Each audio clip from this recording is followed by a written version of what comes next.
దశాబ్దాల కాలంగా జర్నలిస్టులు పడుతున్న ఇబ్బందులను ప్రభుత్వం దృష్టికి తీసుకువెళ్లి వాటిని పరిష్కరించేందుకు కృషి చేస్తానని తెలంగాణ రాష్ట్ర వర్కింగ్ జర్నలిస్టు సంఘం రాష్ట్ర అధ్యక్షుడు విరాహత్ అలీ అన్నారు. కూకట్పల్లి శేషాద్రినగర్ కమ్యూనిటీ హాల్లో కూకట్పల్లి ప్రెస్ క్లబ్ ఆధ్వర్యంలో రాష్ట్ర నూతన కమిటీ సన్మానం ఆత్మీయ సమ్మేళనాన్ని నిర్వహించారు. ఈ కార్యక్రమానికి ఆయన ముఖ్య అతిథిగా విరాహల్ అలీ హాజరయ్యారు. జర్నలిస్టులు చాలా కాలంగా హెల్త్ కార్డ్స్, ఇళ్ల స్థలాల విషయమై సమస్యలు ఎదుర్కొంటున్నారని, వాటిని ప్రభుత్వం దృష్టికి తీసుకువెళ్లి పరిష్కరించాలని పలువురు కోరారు. 2-3 నెలల్లో సమస్యలను ప్రభుత్వం దృష్టికి తీసుకెళ్లడమే కాకుండా పరిష్కారానికి స్పష్టమైన హామీని కూడా తీసుకొస్తామన్నారు.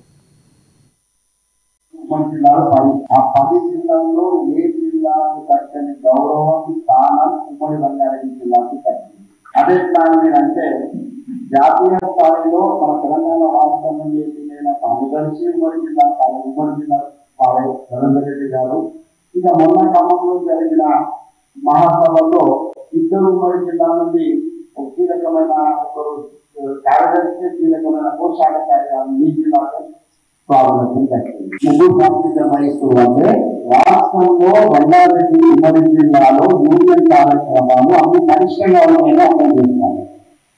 ఏ జిల్లాలో రాలేదు, ఒక జిల్లాలో ఒక అభిప్రాయాన్ని అభివృద్ధి చేస్తాం, ఒకటే ఒక పోస్ట్ వచ్చింది. ఇక్కడ ఎంత బాగా